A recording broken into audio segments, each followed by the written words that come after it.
So today we are going to talk about a very, very, very, very, very, very special book. That is my first book, and that is called Love Crimes by me, T. Moniz, aka Teti Moniz, aka Teti Cherie, aka a queen ass, bomb ass bitch slash writer. And this is a fiction romance book. It's the first book that I decided to put out. I decided to write Love Crimes as an inspiration of getting cheated on.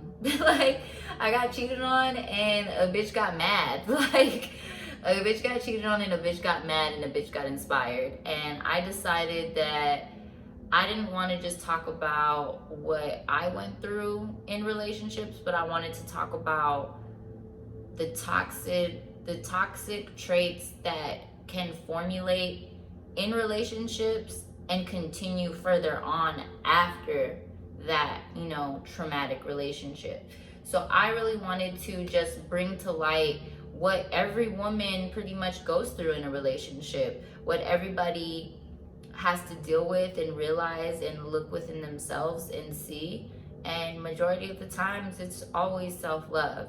So I created 6 poems, 21 rules, and 6 short stories about 6 different girls, sisters, and they all were in shitty relationships.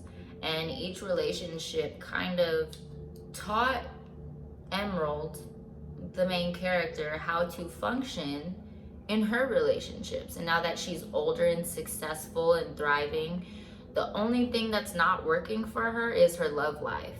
And she got damaged and she created a love crime. And when she created a love crime, all she had to look back at the track record of what she thought her definition was of love was love and revenge coexisting together. So she's in a therapy session and she's really just hashing out and telling her therapist the stories of all her sisters' relationships. What we don't get to see is the story of Emerald and her relationship, what she went through and why she was damaged. So there's possibility for a Love Crimes Part 2. But right now I am just working on my third book, which is going to be my first poetry book. The last 2 were both fiction romance, and drama suspense.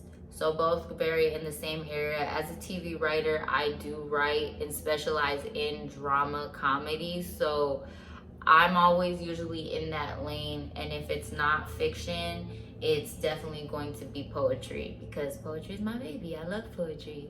Other than that, 6 poems, 6 short stories, 21 rules. They are all people that I know, mostly girls that I've met on the West Coast in Arizona. I interviewed them. They told me their stories. We went through a lot of long talks. But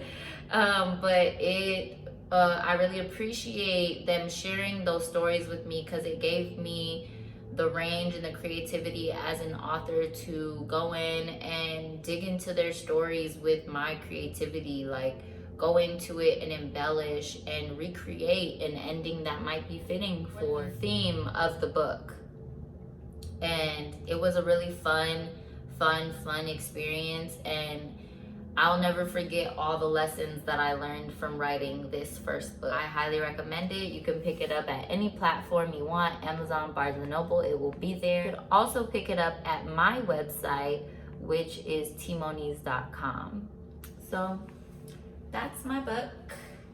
My second book, that's a whole nother discussion. I can show you. That was a collaboration book that I did with Print House Publishing Books. I continued where the story left off. So it starts off kind of crazy, but it's a cool, good read. So those are my top picks of the week. I recommend you to read The Alchemist if you've never read it. And I recommend you to read Love Crimes by me. You will see more books coming from me soon. I've just been working on some film projects for you guys to watch and enjoy and to love as much as I do. I really just want you guys to see what the fuck is going on in my mind and how I like to put things together visually. The messages that I really want to bring across is healing overall. I feel like healing in general is just the main reason why I do everything that I do. Like, I am in an endless journey of healing and rediscovering myself, and I think everybody is, even if they realize they're doing it or not. Like, it's an endless journey of getting to know who you are, and I think that these books are good tools to take with you and learn a little bit more about yourself. Self-love is always key. That is the cup we constantly have to fill in order to keep ourselves going and flowing and being able to spill our overflow onto others who need it, who need the nourishment, who need the cleansing, the purification, all that good shit. You know what I'm saying? So, all right, that's all for now. Thank you guys for watching. I'll talk to you soon.